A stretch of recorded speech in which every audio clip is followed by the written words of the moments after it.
Come, listen.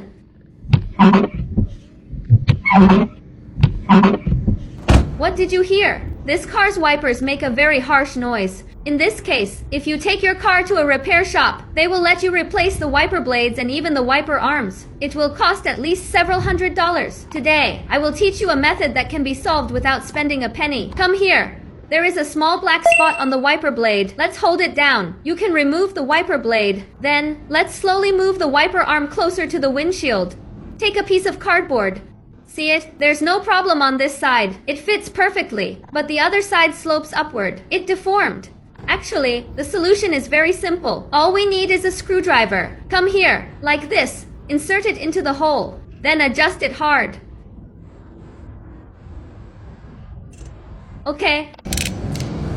The wiper blades are now reinstalled. Next, I'll get in the car. See if the abnormal noise disappears. Let's try again. Look, the strange noise disappeared. The problem is completely solved. How about it? Have you learned it? Follow me. Learn about cars every day.